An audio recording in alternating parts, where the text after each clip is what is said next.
ಅರಬೈಲ್ಘಟ್ಟದಲ್ಲಿ acid tanker ಪಲ್ಟಿ, ಚಾಲಕ ದುರ್ಮರಣ. ಯಲ್ಲಾಪುರ ತಾಲೂಕಿನ ರಾಷ್ಟ್ರೀಯ ಹೆದ್ದಾರಿ 52ರ ಅರಬೈಲ್ಘಟ್ಟದಲ್ಲಿ ಹೈಡ್ರೋಕ್ಲೋರಿಕ್ ಆಸಿಡ್ ಸಾಗಿಸುತ್ತಿದ್ದ ಟ್ಯಾಂಕರ್ ನಿಯಂತ್ರಣ ತಪ್ಪಿ ಪಲ್ಟಿಯಾದ ಪರಿಣಾಮ ಚಾಲಕ ಮೃತಪಟ್ಟ ಘಟನೆ ಮಂಗಳವಾರ ರಾತ್ರಿ ಸಂಭವಿಸಿದೆ. ಮೃತ ಚಾಲಕ ಆಂಧ್ರಪ್ರದೇಶದ ಮೆಹಬೂಬ್ ನಗರ್ ಜಿಲ್ಲೆಯ ಆಲಂಪುರ ತಾಲೂಕಿನ ಪೈಪಾಡು ಗ್ರಾಮದ ನಿವಾಸಿ ವಡ್ಲಾ ಅಂಜನೇಯಲು, ವಯಸ್ಸು 43 ಎಂದು ಗುರುತಿಸಲಾಗಿದೆ.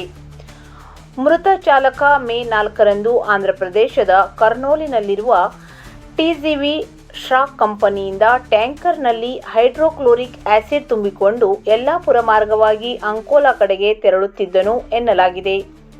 ಮೇ 5ರಂದು ರಾತ್ರಿ 11 ಗಂಟೆ ಸುಮಾರಿಗೆ ಅರಬೈಲ್ಘಟ್ಟದ ಇಳಿಜಾರು ತಿರುವಿನಲ್ಲಿ ಅತಿ ವೇಗದಿಂದ ವಾಹನ ಚಲಾಯಿಸಿದ ಪರಿಣಾಮ ನಿಯಂತ್ರಣ ತಪ್ಪಿದ ಟ್ಯಾಂಕರ್ ರಸ್ತೆ ಪಕ್ಕದಲ್ಲಿ ಉರುಳಿದೆ. ಅಪಘಾತದ ತೀವ್ರತೆಗೆ ವಾಹನದೊಳಗಿದ್ದ ಚಾಲಕನಿಗೆ ಗಂಭೀರ ಸ್ವರೂಪದ ಗಾಯಗಳಾಗಿದ್ದು ಆತ ಮೃತಪಟ್ಟಿದ್ದಾನೆ ಎಂದು ಪೊಲೀಸರು ತಿಳಿಸಿದ್ದಾರೆ. ಈ ಘಟನೆ ಕುರಿತಂತೆ ಮೃತನ ಸಂಬಂಧಿ ತೆಲಂಗಾಣದ ಜೋಗುಲಾಂಬ ಗದ್ವಾಲ್ ಜಿಲ್ಲೆಯ ವಡ್ಲಾ ವೆಂಕಟೇಶ ಎಂಬುವವರು ನೀಡಿದ ದೂರಿನ ಮೇರೆಗೆ ಯಲ್ಲಾಪುರ ಪೊಲೀಸ್ ಠಾಣೆಯಲ್ಲಿ ಪ್ರಕರಣ ದಾಖಲಾಗಿದೆ. ಘಟನಾ ಸ್ಥಳಕ್ಕೆ ಯಲ್ಲಾಪುರ ಠಾಣೆಯ ಪಿಎಸ್ಐ ರಾಜಶೇಖರ್ ವಂದಲಿ ಹಾಗೂ ಪೊಲೀಸ್ ನಿರೀಕ್ಷಕ ರಮೇಶ್ ಎಚ್ ಹಾನಾಪುರ್ ಅವರು ಭೇಟಿ ನೀಡಿ ಪರಿಶೀಲನೆ ನಡೆಸಿದ್ದು ಮುಂದಿನ ತನಿಖೆ ಕೈಗೊಂಡಿದ್ದಾರೆ.